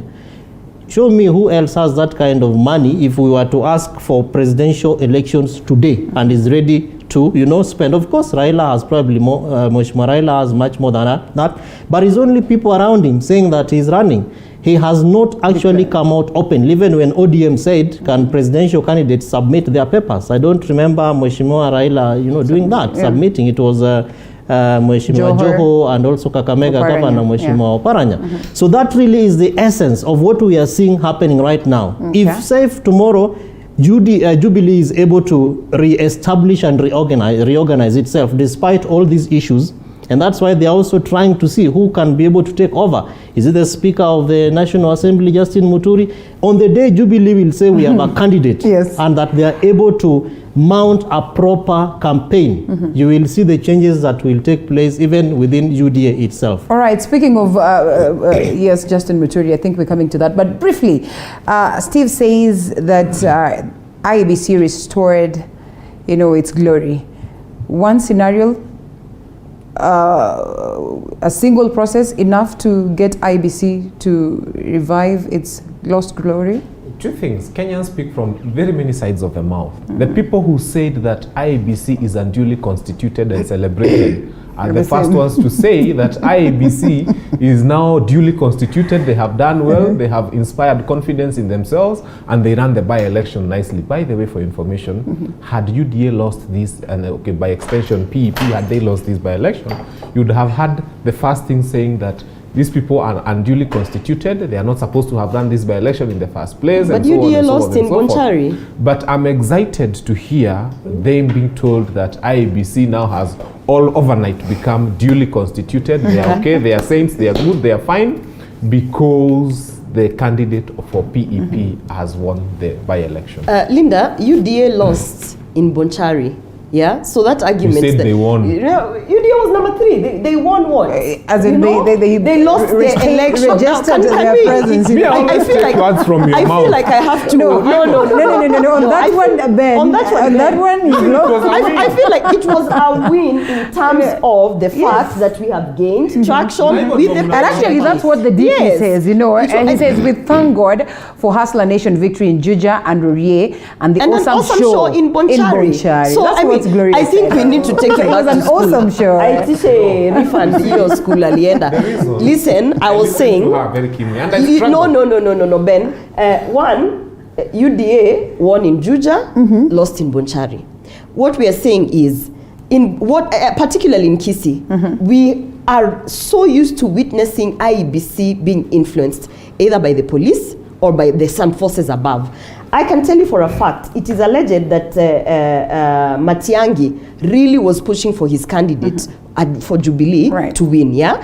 In Kisii, in the last by-election, Kiamokama, for the MCA, which was a couple of months ago, we saw how IEBC was influenced. We saw how agents that had been cleared by IEBC at the very last moment were being barred from the polling stations by the same IEBC because IEBC had received instructions from above. So what we are trying to say is, at this particularly in Bonchari, we saw how the police were dropped there in masses. You know, so that they can try and they were saying they were facilitating the election, the by-election. That is apparently the statement that came out, that the police were brought so that they can facilitate the by-election. The intention was really to ensure that the Jubilee candidate won. But because this time around, UDA was not alone on the other side, because this time around, ODM was also on the other side with high interest in winning.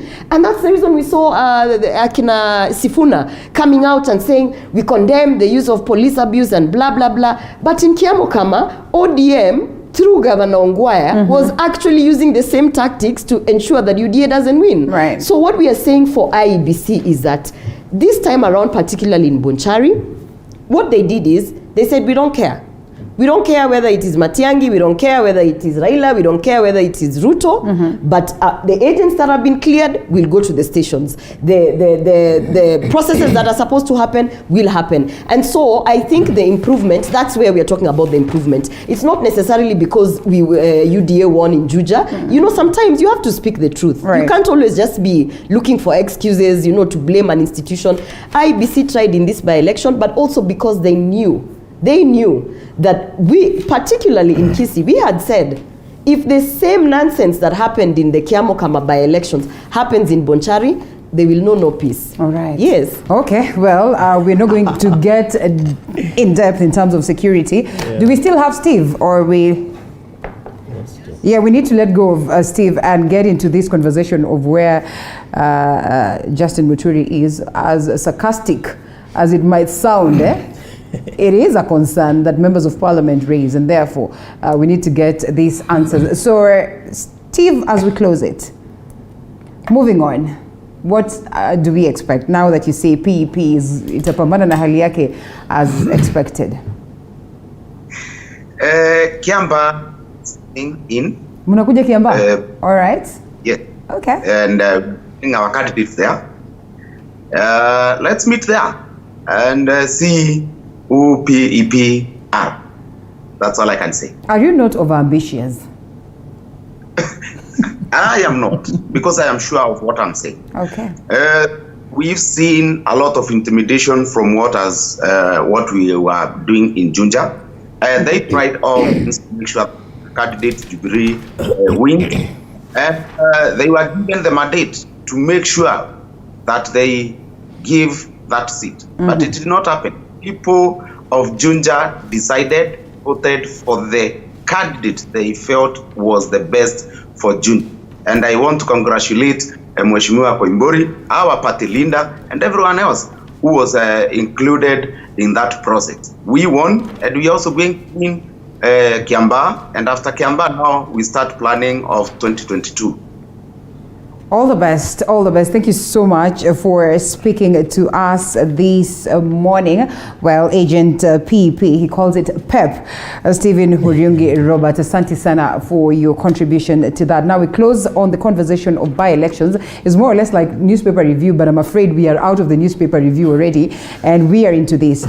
Just what is happening there? I mean, they say that they are not preparing Justin Muturi to take up the kingmanship in Mount Kenya region, but is it not what we say? If this is what they're doing to a spokesperson, what more to a I think in 1 minute, in my before very humble opinion as someone who comes from Central Province, Justin Muturi is entitled to become whatever he wishes to become. Okay. But I can tell you, at the time when, for example, the late Mishuki was saying that President Uhuru Kenyatta shall be the spokesman for Central Kenya, he had come out, he had gone, he had campaigned, he had proved his worth, his salt had been seen, he had gone through the 202 by-elections where he garnered about 1.7 million votes. Uhuru, by then, was a force to reckon with. It had been seen, but by the time you're getting about 1.7 million votes to yourself, in an election where the winning president got 3.6 million votes, and then Uhuru was someone. In Central Province right now, I do not think that the choice of Justin Muturi would have been the best. In my opinion, actually, if I was to speak to the Gikuyu nation, I would tell them, my thinking is let's give it to Ameru. It should have actually gone to Peter Munya. Because when you do that, then what happens is when you give it to Peter Munya, first you get the whole Meru coming as a block. Okay. And then the Kikuyus, for the first time, we can be subservient to the Meru.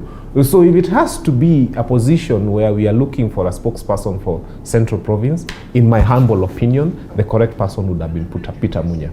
All right, hold it right there. We take a short break, then we come back, expound some more on that.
of Untold Stories.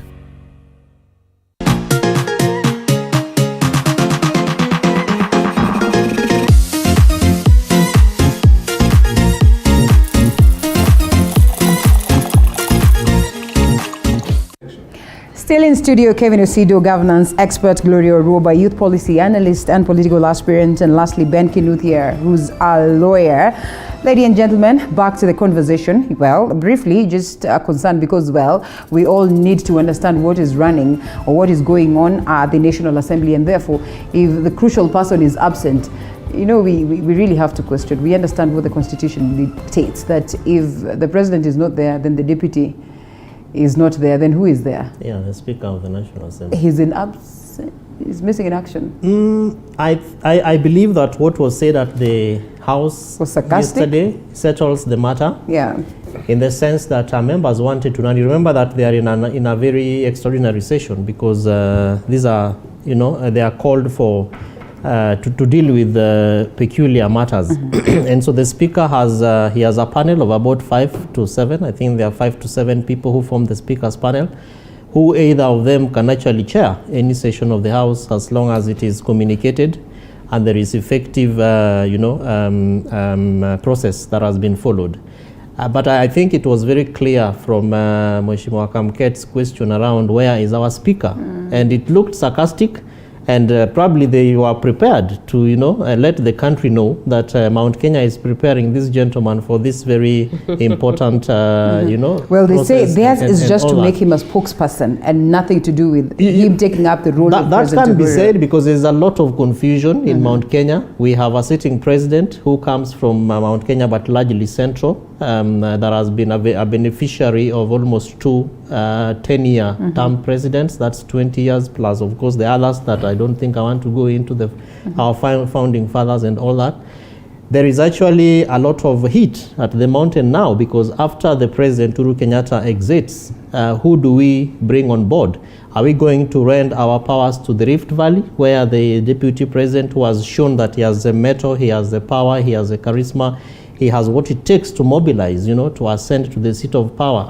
Is Mount Kenya ready and prepared to settle that? Because if you look at all the other regions, they have that one man, other than now Lower Eastern, where Mheshimiwa Charity Ngilu comes from, who once in a while, other than Mheshimiwa Kalonzo Musyoka, also speaks for the eastern side. So you go to Nyanza, you can mention just one person in the name of Raila Odinga who can speak for them. You go to Kisii, the same will apply. Almost all the corners of this country. But as it is right now, who in Kisii? But you told us that Mheshimiwa Sam Ongeri is a likable man in Kisii. You said no, but I said he got his seat because he's a likable person. But I did not say that he's a spokesperson for the Kisii region. So that is why I'm asking, who is the spokesperson for Kisii region? It is given that if you go to all the corners of Kenya, there is one person who speaks for this region. You go to Mount Kenya as it is right now, there's a lot of confusion. Is it the president? And then if you say yes, he is, then how come other people are not listening to him? How come other people are, alleging allegiance and loyalty to other outsiders, And that's why sometimes we can say that the party of the president is under siege because you have very strong members, both men and women, who are not laying that allegiance to them. So probably they are looking around and they think that it's Mheshimiwa Justin Muturi who stands a better chance, because by hierarchy and protocol and government as it is today is almost the top 5 people are, if you were to give them a look at the hierarchy of government. And so the question then that would beg is Mount Kenya also balancing the powers? So you talk about Kikuyus, the Merus, the Mberes, and all the other, sub and major tribes within that particular region. If we are to talk about regionalization and zoning of Kenyans in terms of political interest. So I believe that is what is happening. And from the story that you did, it looks more or less settled that on Saturday is going to be, crowned as the spokesman, the gentleman that they are calling spokesman of Mount Kenya. And that then, in my view, probably will begin to, shape the politics. Yes, then we can begin to see the politics of Mount Kenya and largely how it's going to shape the wider politics of the republic, because maybe the people of the Mount are also saying, who is this person who will be able to speak for us? I think that if the people of the mountain were given the opportunity to present names, maybe they would not have settled on the Speaker of the National Assembly, but give it to him. I think he has some reasons as to why the Council of Elders from Mount Kenya have settled on him, and he's probably, as we were told at the National Assembly, he is undergoing a process to be kept away from evil. He's not supposed to be intermingling with people, and that God will ordain him as a spokesperson of the Mount. All right, well, his duties though, but then again, there's someone who's handling that ably. I don't want you to say anything on this one. I want us to go to BBI. No, but she can probably tell us who's the spokesperson of the Kisii region. Of the Kisii region. No, at this moment, we actually have many. We have many. And let me say, only one person. But why that's important, even as you say this, why that is important is because we've seen how regions are now, setting up themselves. We've seen the course. You see it that way, and his analysis is actually from a different perspective. Yes. You've seen what is happening with ODM right now. We have politicians actually moving out, shipping out. Yeah. You would think that if Baba says, everybody in Luo Nyanza follows. No. Politicians are actually shipping out. They're actually realizing that, come 2022, that whole thing of having one spokesperson who tells you, wewe utakimbia hapa, wewe kaa chini, wewe fanya nini, it's not working.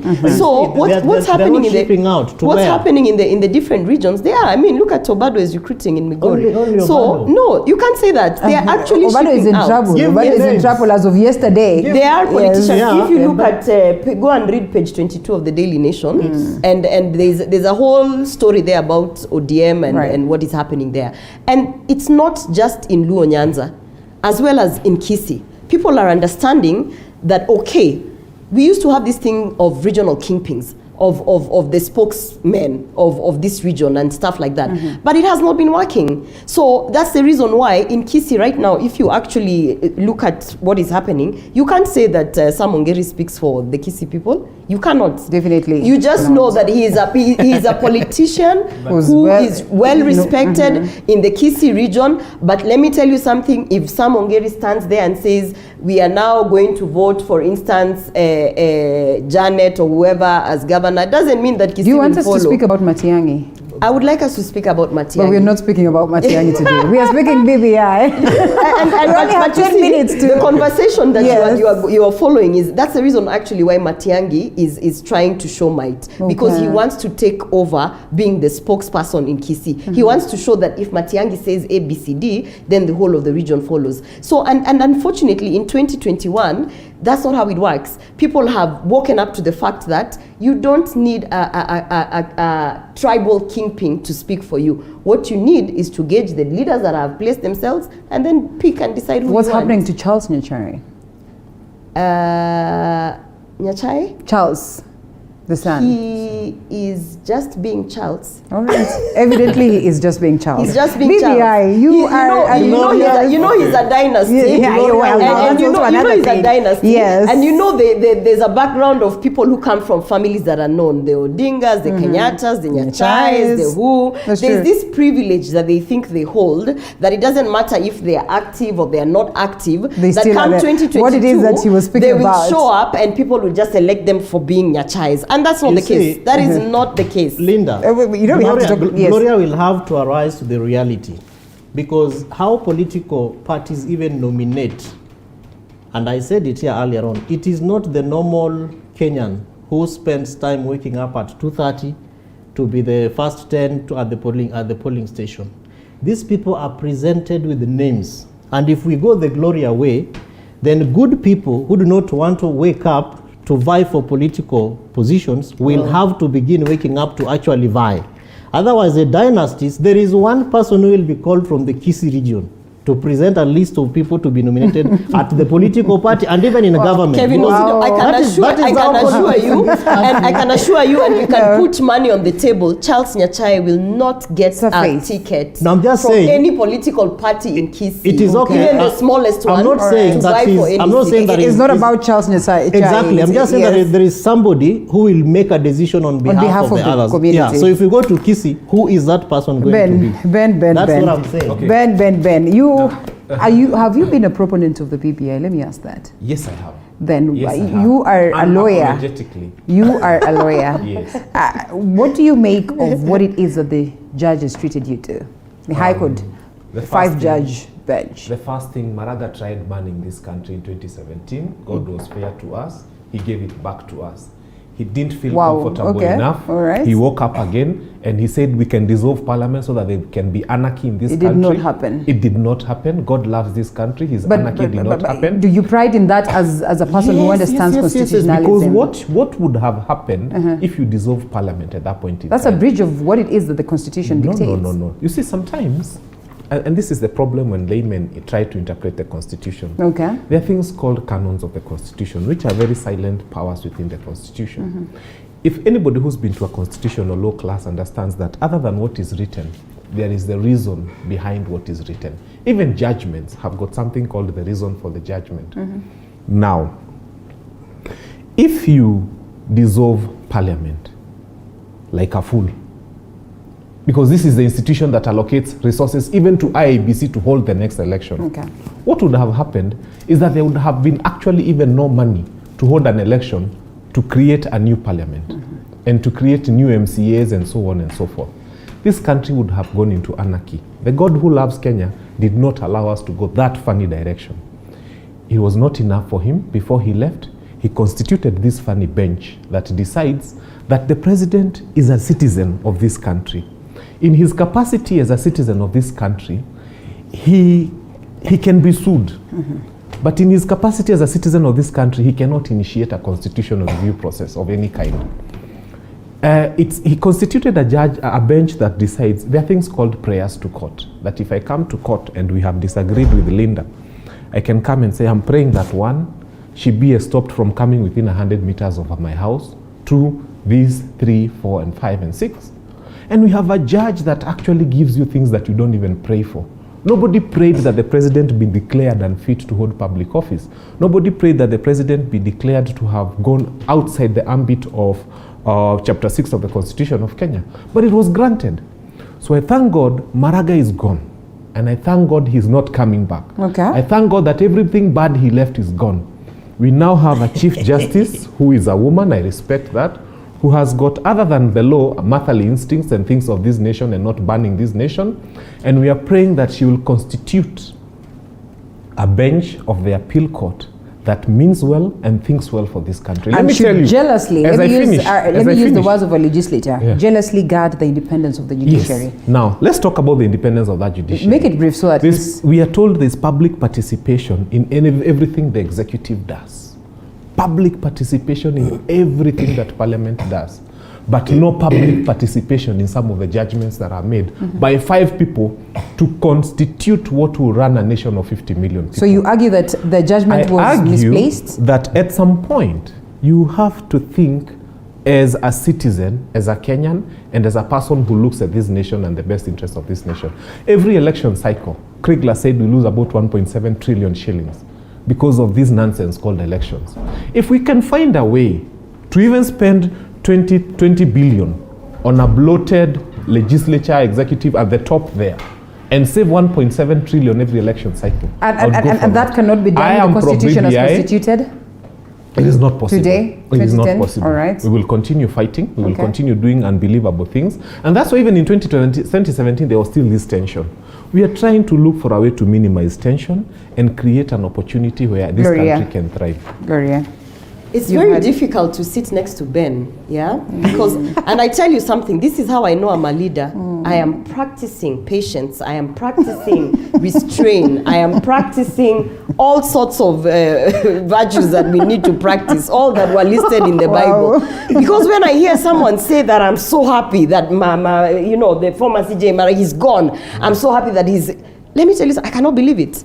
I cannot believe, because the former CJ actually defined what it means to be completely independent, not coerced by the executive, independent from all sorts of biasness.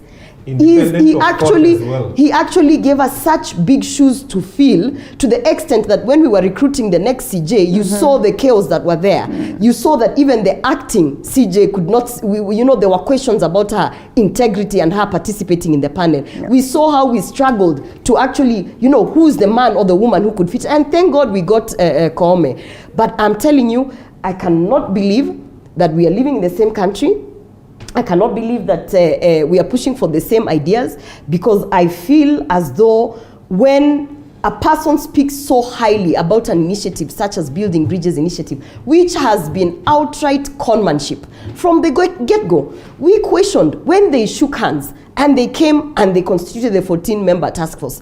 I was sitting here, Alela, asking, what was the legal framework? You know, at that point, they didn't even know, are we going to go for a referendum? Is it going to be a popular initiative? Is it going to be a parliamentary? They didn't even know what they were doing. All they knew is that they needed to take 19 billion Kenya shillings from taxpayers so that they can start doing whatever it is they were doing with that task force. So at the end of the day, this judgment that came out actually detailed why they're throwing this initiative out. One, there was issues on the legal framework. Two, even if we assumed that this was a popular initiative, they asked who fronted it. You know, as the president of the Republic of this country, you are not a mwananchi. Article 257, hata mi leo wacha ni quote. Article, wacha ni quote leo. Let's be honest for a moment. Wacha leo wacha ni quote. Hata kuna constitution hapa. 257. 257 wow. Has been put aside for a private citizen, a local mwananchi, Mora, you know, Wanjiku, whoever. Now let me ask you something. If we want to assume that yes, the president is first of all a citizen, then he is a Wanjiku and a Mora, and then he becomes the president, yeah? Do you also know that he's the commander-in-chief of the armed forces? He is. So let me ask you something. If the commander-in-chief of the armed forces comes and fronts a popular initiative and says, we are going to change this constitution so that I can come back as a prime minister. See, we would be discussing how the country has been taken over. We would be discussing how we are now a military state. We would be discussing that these people are using force. So it is, you know, I'm not a lawyer and I'm not what Ben is saying that when people alisema when people with layman English, I don't know what they interpret the constitution. All we know as Wanjiku and Mora is a sitting president on his last term appears to be trying to change the constitution so that he can come back as a prime minister or have Mount Kenya sitting as prime minister. At the end of the day, we have seen them. And we thank God that the same God that he was thanking, we thank that same God that he has also seen them. And we thank God that because of our former CJ, there are people out here who are inspired kulinda hiyo katiba. And at the end of the day, if they are not happy with this judgment, because they claim that they respect these institutions, they claim that they respect our constitution, wacha waende si wana appeal. Wacha wa appeal na watakuja kuambiwa the same thing, and they will come back here and start saying, like we've had Akina Babu Owino saying, oh, it's time that the people actually elect judges. What kind of nonsense is that? All right, hold it right there. In low tones, you've heard the likes of Francis Atwoli saying that actually he is the one who started this initiative, and so he is a citizen. You see, one of the challenges that we have, and probably before I say the things I want to say, is to appeal to all of us, whether we are benefiting from BBI or getting nothing. And by that I mean, the ruling has not given us now the opportunity to look at who is a better Kenyan and who is not a much more of a better Kenyan, because this is our country. Whatever happens, tutakuwa papa hapa. Whether you are the better citizen or you are the other non-better citizen. This is our country, you know, and we must do everything to defend it, because this constitution that I walk with almost everywhere I go has given that sovereignty in the preamble to the people of Kenya. Number two, Linda, is that the ruling has not opened eyes, because it's going to be appealed, which means that there are still issues that need clarity. But what it has done is to set certain bars. And so in my view, the first bar that it has done is to look at what Parliament has done, which is in my view a failure to give us a referendum law, because we do not have a referendum bill that sets procedures. As much as 257, 256 and 257 of the 255, 256, 257 of the Constitution has set in its own way how this Constitution can be amended. And that is why at the High Court, the petitioners were asking, what is the basic structure of the Constitution? And the first question which they sought from the High Court was, are there elements of this Constitution that are unamendable? And if so, which ones are they? And if they can be amended, how then can they be amended? Okay. What, in my view, therefore, the appellate court will help Kenyans to understand is the space of the citizen called Mr. Uhuru Kenyatta, like the judges referred to him. As it is right now, anyone, including His Excellency the President, can set up an amendment to the Constitution. Yeah. Because even in reading 2572, it just says a popular initiative. As long as you get 1 million votes, and then you go to IEBC, you start a process of amendment of the Constitution. So it will be upon the promoters to place the president, because you cannot even be a president of the Republic of Kenya unless you are a citizen of the Republic of Kenya. Yes. You know? So the first thing that you do is to get an ID, and that is what they submit to IEBC when you take your papers. Are we allowed to clap? It does not therefore indicate whether this president cannot initiate an amendment or not. Of course, I've heard people saying that he has other ways called a parliamentary initiative, which is right. But remember that the court also told us when they were setting the 20 years that Kenyans went through, that we have had the first constitutional amendment, which were, they called it hyper amendments, where Kenyans, you know, who sit in very high spaces would just wake up from, you know, nowhere and start amending the Constitution. You know, and that is still happening even as we speak, because we have a lot of legislations even in our current constitution that have been done, you know, without proper public participation frameworks. And one of them is the Security Amendments Act. And we saw people going to court to stop that particular process, and ultimately the court ruled that there has to be proper civic education and public participation. Number three, make it brief. The court also set 4 bars that need to be undertaken, which, in my view, are also stipulated in the amendment clauses. The problem that arose was the process, because if it is about BBI and public participation, it was done. I personally convened young people across the 290 constituencies, and we sat at Bunge to engage with the BBI and the promoters and Kenyans. These young people brought their memorandum, which was submitted to both the task force and the steering committee. If they can be able to convince the Court of Appeal that they have list of registered people who went into these meetings, then the questions around civic education and public participation are totally closed. And so I think that, in my view, I don't want to say whether yes or no to the ruling. I think there are bars that therefore the ruling has set, which will open doors for us to begin the process of looking at how exactly do we amend the amendable clauses, which are also very clearly stated in 255, Bill of Rights, Structure of Government, Territory of Kenya, and all these things. Unfortunately, time is not on our side, extremely not on our side, and so therefore allow us to, you know, expound some more on this next week. Now that's a guarantee that we'll have you next week. We continue to celebrate that the judgment is out. Yes. We continue to celebrate that Linda Katiba actually came through. Yeah. All right, well, we wait to see. I know you don't celebrate. I'm looking forward to the referendum. It should happen soon, God willing, before before August, I think. And I'm looking forward to us bequeathing unto ourselves a new constitution. I'm looking forward to us having more money going to the counties. I'm looking forward to BBI in its entirety becoming part of the laws of this country. I'm looking forward to hosting you again. And that in saying so, Linda, it is important that we also look at things which we can do, because the BBI actually had a lot of very progressive, recommendations, things that we can do without having to go through a constitutional. Let's do them, you know, like laws to give young people jobs, those things we are calling, industries for crafting in the villages. You see, we have 95,000 students who didn't receive. Yes, that one is one that we wanted to talk about, but then sadly time is. I have to close. I have to close. Gloria Roba. After all this is done, we shall have one Kenya, one people. Well said. Now I'll start with you, Kevin Osido, governance expert, Gloria Roba, youth policy analyst, and Ben Kinuthia, lawyer. Thank you so much.